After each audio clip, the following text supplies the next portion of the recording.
have a game that you have great memories of, you look back fondly on it, lives in the nostalgic past of your mind, and then one day you do a stupid 50 game challenge and play that game again for the first time in 9 years? Well, that is Far Cry 3 Blood Dragon to me. Back in 2013, when I played this game for the first time, I really, truly loved it. I really have fantastic memories of it. Funny thing is, I have zero interest in any Far Cry games. I've never played any other Far Cry games. They've never done anything for me. I acknowledge them for what they are and what they've done, but Blood Dragon aesthetically stood out to me. It's a throwback 80s, 90s synth wave nostalgia trip, very similar to the themes of Stranger Things and other such oddities. And although most of the game is kind of a parody of that time, there's a lot of tongue-in-cheek humor. I actually realized playing it again now, it's a lot more of just a throwback, a homage to that era rather than a parody of it. There are definitely jokes, and I have to admit, I still laughed at a lot of the jokes. It's funny, but it also just kind of tries to be a product of its time, which is admirable. But I feel like, unfortunately, the game is restricted not by its writing, not by its style, but by its foundation. Now, I have never played Far Cry 3. I've never played any Far Cry game, as I mentioned. But the problem I have with Blood Dragon is in the way the game works. It's going to be hard to explain how I feel about this if you've never played a Far Cry game, or at least Far Cry 3 or Blood Dragon. But there's just all these little things that are infuriating about this game. Mainly, the one that sticks out in my mind the most is whenever you're running across anything, you're trying to interact with an item, pick up ammo, pick up money, everything takes forever. You have to hold down the X button or whatever button correlates to it for so long. And if you're interrupted, if an enemy attacks you, if you slightly move, I mean, everything is so specific in what you have to do.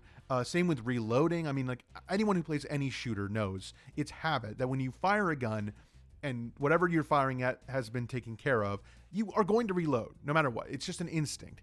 But I feel like I had to mash the reload button because it wouldn't recognize what I was doing. Or God forbid, if I happen to walk across an interactable object, the reload button doesn't understand because it thinks, oh, you're trying to pick up this object. But it's like, I'm just pressing it for like a split second. Obviously, I just want to reload.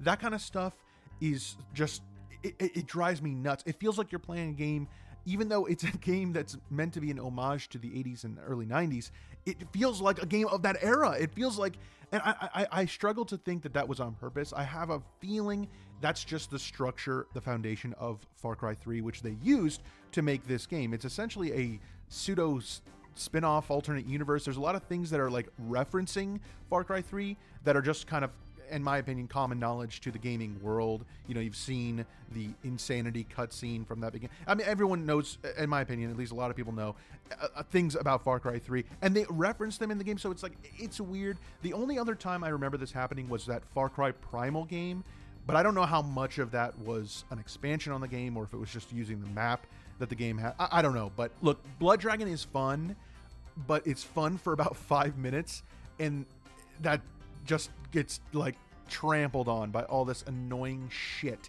And there's also parts of the game, which, let me just say, is pretty short. I mean, you can go around and do other stuff, but as far as the main campaign, I think it's like 7 missions. Those are real short missions. The game is not long. But there are parts of the game that are infuriating. I mean, I'm talking about, like, I was fucking losing my mind. The Blood Dragons, the titular Blood Dragons, are a difficult enemy, of course. They're the most powerful enemy in the game.